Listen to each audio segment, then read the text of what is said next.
Everyone, आज हम लोग पढ़ेंगे ईवीएस क्लास थर्ड चैप्टर 8 पंख फैलाए उड़ते जाएं। तो ये सीटेट एग्ज़ाम के लिए बहुत ही इंपॉर्टेंट है और साथ ही साथ जो भी इंग्लिश मीडियम बच्चे वो भी हिंदी में देख के इंग्लिश में समझने में काफ़ी आसानी होगी। तो चलिए, अगर आपने मेरा चैनल सब्सक्राइब नहीं किया है तो कर लें ताकि नेक्स्ट वीडियो आप तक पहुँच जाए, और लाइक भी कर दें। चलिए तो इसको पढ़ते हैं और अच्छे से समझते हैं, और इसमें साथ साथ क्वेश्चन आंसर भी डिस्कस करते हुए चलेंगे कि सीटेट में किस तरह के पूछे जाते हैं। ठीक है। सिर पर मेरे हैं डैश, क्या है सिर पे ये आपको बताना है। सुंदर पंखों पर नाज है, सुंदर नाच दिखाता हूँ, राष्ट्रीय पक्षी कहलाता हूँ। तो ये क्या है? राष्ट्रीय पक्षी है मोर। तो चलिए, ये वाला मैं वीडियो के लास्ट में आपको बताऊँगी। ठीक है। नेक्स्ट है, आकाश से सीधे आती हूँ, झपट चूहा ले जाती हूँ, पूंछ है मेरी खांचे वाली, हूँ मैं बड़ी निराली। तो ये आपको बताना है ये क्या है। तो ये आपको गेस करके बताना है, नहीं तो मैं तो लास्ट में बताऊंगी। नेक्स्ट है, हरे हरे हैं मेरे पंख, लाल है मेरी डैश का रंग, हरी मिर्च में खाता हूँ, मैं कहलाता हूँ। तो ये देखिए, ये क्या कहलाता है, तो आपको गेस करना है और फिर बताना है। ठीक है, और नहीं तो मैं लास्ट में आपको बताऊँगी। नेक्स्ट है, काले काले डैश है मेरे, फिर यहाँ खाली रंग, काँव काँव में शोर मचाता। तो ये आपको इसमें भरना है देखकर। ठीक है। कुहू कुहू आवाज़ लगाती, मधुर मधुर में गीत सुनाती, सबके मन को हूँ मैं बाती, देखो डैश में कहलाती। तो क्या मैं कहलाती, तो ये आपको देख के बताना है। ठीक है। मेरे जानवर खाकर, मरे जानवर खाकर मैं जगह साफ कर देता हूँ, ऊंचे डैश में उड़ता हूँ, गिद्ध में कहलाता हूँ। तो ये क्या है? गिद्ध है। तो ये कहाँ उड़ता है, तो आपको सोच के बताना है। नेक्स्ट है, रंग सलेटी पंजे डैश, गुटर गु की भरकर चाबी, दिन भर शोर मचाता हूँ, फिर उसके बाद खाली जगह मैं कहलाता हूँ। तो क्या कहलाएगा गुटर गु वाला, तो ये आपको बताना है। ठीक है। चोंच है मेरी बड़ी निराली, सुई हो जैसे सिलने वाली, पत्ते सिलकर घर बनाऊं, चिड़िया मैं कहलाऊं। जो पत्ते सिल के घर बनाते हैं उसको क्या बोलते हैं, तो ये भी आपको बताना है। ठीक है। और ये सिलेटी मतलब ये वाला कलर। ये क्या है? पेड़ के डैश में छेद बनाऊं, उसमें छिपे कीड़े मैं खाऊं, टुक टुक करता जाता हूँ, कंठ फोड़वा कहलाता हूँ। कंठ फोड़वा कौन है? ये है। तो पेड़ के में छेद बनाओ, किस में छेद बनाता है, तो ये आपको देख के बताना है। यहाँ इमेज में भी दिया हुआ है, अंदाज़ा लगा के। ठीक है। नेक्स्ट है, अरे जगा दिया आज जंगल में इतना शोर कैसा। ठीक है। उल्लू जी सारे पक्षी अपनी अपनी बड़ाई कर रहे हैं और शोर मचा रहे हैं। उल्लू जी बोल रहे हैं सारे पक्षी अपनी अपनी बड़ाई कर रहे हैं और शोर मचा रहे हैं, क्योंकि उल्लू क्या होते हैं? उल्लू तो रात में जगते हैं, इसीलिए उल्लू क्या है, दिन में सोते होंगे, इसीलिए उल्लू बोल रहा है कि सारे पक्षी जो है शोर मचा रहे हैं। ठीक है। आगे हैं, उल्लू बोला अब बंद क्यों नहीं करते हो शोरगुल, यह कैसा झगड़ा, हम सभी में कुछ न कुछ खास है, हमारे पंख पैर चोंच और बोली चाहे अलग अलग है, पर हम सभी पक्षी हैं। सोचो अगर हम सब एक जैसे दिखते और एक साथ खाते, बोली भी यदि एक सी होती, तो कितनी नीरस होती हमारी दुनिया। उल्लू बोल रहा है कि लड़ाई झगड़ा मत करो, क्योंकि हम में सब अलग अलग हैं। किसी के पंख अलग है, किसी के चोंच लाल है, तो किसी के जो है पंख है वो हरे हैं, पूरा शरीर हरा है, किसी का अलग कलर का है। तो वही बोल रहा है कि सब अलग अलग हैं। अगर एक जैसे रहते तो कितनी नीरस होती हमारी दुनिया। ठीक है। पाठ में आए पक्षियों में से तुमने किन किन को देखा है, उसके नाम लिखो। तो जिन जिन को आपने देखा है उसका नाम आप लिखेंगे। ठीक है। नहीं तो मैं लास्ट में आपको एक बार बताऊँगी। नेक्स्ट है, अब बाहर जाकर देखो तुम्हें कितने पक्षी दिखते हैं, पेड़ पर ही नहीं मैदान में, पानी के आसपास तथा झाड़ियों में देखना। ये आपको देखना है, आपको कितने पक्षी दिखते हैं। पक्षियों के नाम भरो तथा सही जगह पर यह टिक सही का निशान लगाओ। यदि नाम नहीं जानते तो उनकी कोई पहचान लिखो, आपको पहचान लिखना है। तो ये देखिए, यह है इंपॉर्टेंट पेडागोजी के लिए। बच्चे बाहर पक्षियों को देखेंगे तो कागज़ पर आसानी से पहचान कर पाएंगे। कविता को बढ़ाने के लिए बच्चों को पक्षियों के गुण पता होने से मदद मिलेगी, चाहे वे उनके नाम भी न जाने। तो कविता अगर बच्चे बोलेंगे पढ़ेंगे तो उनको मदद मिलेगी, चाहे वो उनके नाम भी नहीं जानते तो भी वो उनको जान पाएंगे, पहचान पाएंगे। ठीक है। तो ये इंपॉर्टेंट है, आप ध्यान में रखेंगे। तो ये देखिए, जहाँ देखा है आपको बताना है, पक्षी का नाम यहाँ लिखना है। पानी में, पेड़ पर, ज़मीन में, घर में उड़ते हैं। कहाँ आपने देखा है किस पक्षी को, ये आपको लिखना है, नहीं तो मैं लास्ट में आपको बताऊँगी। ठीक है। क्या तुमने कभी ध्यान दिया है कि अलग अलग पक्षियों की चोंच भी अलग अलग तरह की होती हैं। नीचे कुछ पक्षियों के चोंच के चित्र हैं, इनको ध्यान से देखो और पहचानो ये किन पक्षियों की चोंच हैं। नीचे उनके नाम लिखो। अगले पृष्ठ पर खाली खाने में किसी अन्य पक्षी की चोंच बनाओ और उसमें रंग भरो, उस पक्षी का नाम भी लिखो। नीचे ये चोंच दिए हुए हैं, आपको ये देखने हैं कि अलग अलग के जो है चोंच हैं। ये देखिए इन सब पक्षियों की क्या है, अलग अलग प्रकार की चोंचें हैं। इसकी देखिए इस तरह से तोते की झुकी हुई है, ये कौवा है इसका इस तरह से है, और ये मोर का इस तरह से चोंचें, तो सबके अलग अलग हैं।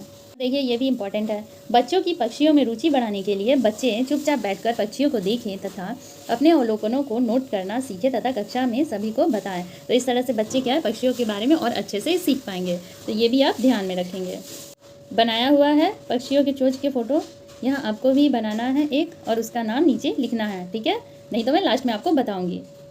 देखिए पक्षियों की चोंच कितनी अलग अलग तरह की होती हैं, उतना ही अलग अलग तरह का होता है उनका भोजन। पक्षी तरह तरह की चीज़ें खाते हैं, कोई फल खाता है तो कोई बीज, कोई कीड़े मकोड़े खाता है तो कोई मछली। चित्र में दिए गए पक्षियों को उनके भोजन के साथ जोड़ें, तो आपको जोड़ना है उनके भोजन के साथ। तो ये देखिए, ये आप पहले खुद से कोशिश करेंगे, अगर नहीं होगा तो फिर मैं लास्ट में तो बताऊँगी ही, ठीक है? नेक्स्ट है, क्या तुमने कभी ध्यान दिया है कि पक्षियों के उड़ने, चलने और गर्दन घुमाने के तरीके अलग अलग हैं? मैना झटके से अपनी गर्दन आगे पीछे करती हैं, उल्लू तो अपनी गर्दन पीछे तक घुमा सकता है। क्या तुम भी ऐसा कर सकते हो? तो ये आपको बताना है कि आप भी ऐसा कर सकते हैं, झटके से घुमाना या पीछे कर लेना, ठीक है? कोई पक्षी ऐसा है जो हमारी बोली की नकल कर सकते हैं। क्या तुम ऐसे किसी पक्षी का नाम जानते हो? उसका चित्र अपनी कॉपी में बनाओ और उसका नाम लिखो। तो ये भी इम्पोर्टेंट है। मुझे उम्मीद है आपको ये पता होगा ज़रूर, ये आप लिख लोगे, ठीक है? नहीं तो मैं लास्ट में आपको बताऊंगी। नेक्स्ट है, बाहर खुले में जाओ, पक्षियों को देखो कि वे कैसे चलते हैं, उनके पंख कैसे हैं और वे गर्दन कैसे हिलाते हैं। पक्षियों की आवाज़ें भी सुनो, कहीं 3 पक्षियों की आवाज़ें की नकल करो, आवाज़ों की, उनके गर्दन को हिलाने की भी नकल करो। अपने साथियों से कहो कि वे पहचाने तुमने किस पक्षी की नकल की, ठीक है? अपने साथियों से बोलो, आप नकल करो और बोलो कि आपने किस पक्षी की नकल की, वो पहचाने, ठीक है? आपको बड़ा मज़ा आएगा इस तरह से आपको गेम खेलने में। और साथ ही साथ आपको पक्षियों के नाम और उनकी आवाज़ें ये सब ध्यान में हो जाएंगी, याद भी हो जाएंगे। पक्षियों के पंख अलग अलग रंगों एवं डिज़ाइन के होते हैं, उनके पंख उड़ने में मदद करते हैं। इतना ही नहीं, पंख उनके शरीर को गर्म भी रखते हैं। समय समय पर पक्षियों के पुराने पंख झड़ जाते हैं और नए पंख आ जाते हैं। तुमने भी कई बार पक्षियों के गिरे हुए पंखों को देखा होगा, तो ये भी आपने देखा ही होगा। पुराने पंख गिर जाते हैं और नए पंख आ जाते हैं, और पंख क्या है, उनके शरीर को भी गर्म रखते हैं, ठीक है? तो नेक्स्ट देखते हैं। अब आगे आपको क्या करना है, पक्षियों के गिरे हुए पंखों को इकट्ठा करो और उनके रंग, आकार और आकृति पर चर्चा करो। एक पक्षी का चित्र अपनी कॉपी में बनाओ और उस पर पंख चिपकाओ, उसका नाम भी लिखो। आपको पंख इकट्ठा करना है और आकृति, उसके जो शेप होता है, साइज होता है, उस पर आपको चर्चा करना है कि किस तरह के होंगे, और एक पक्षी का चित्र आपको बनाना है और उस पर पंख आपको चिपकाना है। तो ये भी करना है आपको। पक्षियों के अलावा और कौन कौन से जानवर उड़ सकते हैं, तो पक्षियों के अलावा आपको बताना है कौन कौन से जानवर उड़ सकते हैं। तो ये आप खुद से करने की कोशिश करेंगे, नहीं तो लास्ट में मैं आपको बता। नेक्स्ट है, अगर तुम भी पक्षियों की तरह उड़ सकते तो तुम कहाँ कहाँ जाते, क्या क्या करते? तो ये आपको सोच के लिखना है, ठीक है? नहीं तो मैं लास्ट में आपकी हेल्प करूँगी। नेक्स्ट है, यदि पक्षी उड़ ना सके, बस अपने पैरों पर ही चले, तो क्या होगा? तो ये भी आपको सोच के बताना है कि क्या होगा। तो आप बनाए मुर्गा। ये क्या है, मुर्गा बनाने का तरीका। एक चौकोर कागज़ लो, फर्स्ट इसी चित्र के अनुसार बिंदुओं की जगह से मोड़ें। तो ये आपको इस तरह से बनाना है, ठीक है? चित्र में दिखाया गया बिंदुओं से कागज़ को आधा मोड़ो। आपको इस तरह से जो बिंदु दिखाया गया है, इस तरह से आपको ये मोड़ना है। अब कागज़ को बिंदु रेखा से तीर के निशान की ओर मोड़े। अब इसको बिंदु रेखा से जो था, इसको इस तरह से मोड़ना था। चित्र में दिखाए गए तरीके से कागज़ को मोड़कर मुर्गे की चोंच बनाओ। देखिए, आप इस तरह से मोड़ेंगे तो मुर्गे की चोंच बन जाएगी। अब एक लाल रंग के कागज़ को मुर्गे की कलगी के आकार में काटकर उसके सिर के ऊपर चिपका दो। आपको उसके सिर के ऊपर ऐसे काट के चिपका देना है। तो एक छोटे से काले कागज़ को गोल काटकर मुर्गे की आँख की जगह चिपका दो और आँख की जगह चिपका देना। तो ये क्या बन गया, हमारा मुर्गा। बस हो गया तुम्हारा मुर्गा तैयार। तो क्या हो गया, तैयार हो गया। तो ये चैप्टर हो गया। चलिए अब क्वेश्चन आंसर बताती हूँ। तो ये देखिए आंसर, तो क्या होगा, फर्स्ट वाले का ताज होगा, ठीक है, और सेकंड वाले का चील होगा, और थर्ड वाले का क्या होगा, चोंच होगा फर्स्ट में, और फिर तोता होगा, ठीक है? ये आप देख लीजिएगा। और इसका आंसर क्या होगा, फर्स्ट में पंख होगा यहाँ पे, फिर काला मेरा, फिर कौवा मैं कहलाता हूँ। जैसे काले काले पंख है मेरे, काला मेरा रंग, काँव काँव में शोर मचाता कौवा मैं कहलाता हूँ। आप इस तरह से इसको फिल कर लीजिएगा। इसका क्या होगा, कोयल होगा, यहाँ पे कोयल मैं कहलाती हूँ। और इसका क्या होगा, आसमान होगा, ऊंचे आसमान में उड़ता हूँ, गिद्ध। अब ये क्या है, यहाँ पे डस गुलाबी और कबूतर। पंजे क्या है, कबूतर के गुलाबी होते हैं, और दिन भर शोर मचाता हूँ, ये कबूतर कहलाते हैं, जिनके स्लेटी रंग होते हैं, स्लेटी, ठीक है? अब नेक्स्ट है दर्जिन, जो अपनी चोंच से सुई की तरह सिलती है, उसको दर्जिन चिड़िया कहते हैं, ठीक है? और वो तने कहाँ पे वो ये करते हैं, तना होगा, पेड़ के तने में छेद बनाओ, जो वो छेद बनाते हैं कनफोड़वा, वो कहाँ, तने में है। ठीक है। नेक्स्ट है, पाठ में आए पक्षियों में से तुमने किन किन को देखा, उनके नाम लिखो। आपको नाम लिखना है। पाठ में कौन कौन से पक्षी आए हैं, तो कौवा, गरुड़ा, कबूतर, मोर, चील, तोता, कोयल, गिद्ध, ये सब पक्षी आए हैं, तो आप लिख लेंगे। अब बाहर जाकर देखो तुम्हें कितने पक्षी दिखते हैं। पेड़ पर ही नहीं, मैदान में, पानी के आसपास तथा झाड़ियों में देखना है। तो आपको देखना है, तो ये देखिए आपको जितने दिखेंगे उतना यहाँ पे आप संख्या लिख दीजिएगा।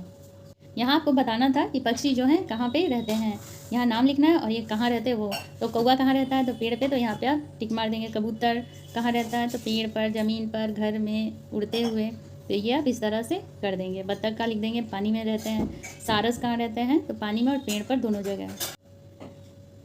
तो ये देखिए बत्तख हो गया, सारस हो गया। तोता है, तो तोता ये यहाँ पे आप कर देंगे, पेड़ पे, फिर नीचे घर पे मुर्गी, फिर गिद्ध, घर में गिद्ध, पेड़ पे। तो इस तरह से आप ये कर लेंगे। तो ये देखिए यहाँ चोच देखें, उनका नाम लिखना था। तो पहला क्या है, तोता, फिर कौवा, फिर मोर, चील, बगुला, तो ये सब आप लिख लेंगे। नेक्स्ट था, जो बर्ड खाना खाती है उन तक आपको पहुँचाना था। तो ये यहाँ पे दिया, आप इस तरह से कर लेंगे, कौन सा बर्ड कौन सा खाना खाता है। ठीक है, इस तरह से है। नेक्स्ट है, उल्लू तो अपनी गर्दन पीछे तक घुमा सकता है, क्या तुम भी ऐसा कर सकते हो। तो नहीं, मैं अपनी गर्दन पीछे नहीं घुमा सकता हूँ। तो आप करके देख लेना, आपका घूमेगा नहीं। ठीक है, तो इसका यह होगा आंसर। कोई पक्षी ऐसे हैं जो हमारी बोली की नकल कर सकते हैं, क्या तुम ऐसे किसी पक्षी का नाम जानते हो, उसका चित्र कॉपी में बनाओ, उसका नाम लिखो। तो ये तो मैंने बोला था कि आप लोग जानते होंगे। तो कौन सा पक्षी होगा, तोता, ये हमारी बोली की नकल कर सकता है। तो आप इसकी फ़ोटो इस तरह से बना लेंगे। ठीक है। नेक्स्ट था, पक्षियों के अलावा और कौन कौन से जानवर उड़ सकते हैं, तो आपको बताना था। तो कौन कौन से उड़ सकते हैं, तितली, मधुमक्खी, तिलचट्टा, मकड़ी और चमगादड़, टिड्डा, तो ये आप कर लेंगे। नेक्स्ट है, अगर तुम भी पक्षियों की तरह उड़ सकते तो तुम कहाँ कहाँ जाते और क्या क्या करते, तो ये आपको बताना था। तो इसमें हम लिख सकते हैं, यदि मैं भी पक्षियों की तरह उड़ सकता तो मैं पूरी दुनिया की सैर करता, मैं दूसरे पक्षियों के साथ रेस लगाता। अब नेक्स्ट है, यदि पक्षी उड़ ना सके, बस अपने पैरों पर ही चले, तो क्या होगा। तो इसका आंसर हो सकता है, यदि पक्षी उड़ ना सके तो वे उड़ने का आनंद नहीं ले पाएंगे, खतरे के समय वो वे उड़कर अपनी जान नहीं बचा पाएंगे। तो इसका ये आंसर हो जाएगा। तो ये हो गया हमारा चैप्टर कंप्लीट। मैंने आपको अच्छे से पढ़ा भी दिया और इसके जो भी आंसर्स थे वो मैंने आपको अच्छे से बता दिया। तो चलिए, अगर चैनल सब्सक्राइब नहीं किया है तो कर ले और वीडियो को लाइक कर दें, ताकि मुझे भी मोटिवेशन मिलता रहे और आपके लिए ऐसी ही वीडियो बनाती रहूँ। ठीक है, थैंक्स फॉर वॉचिंग।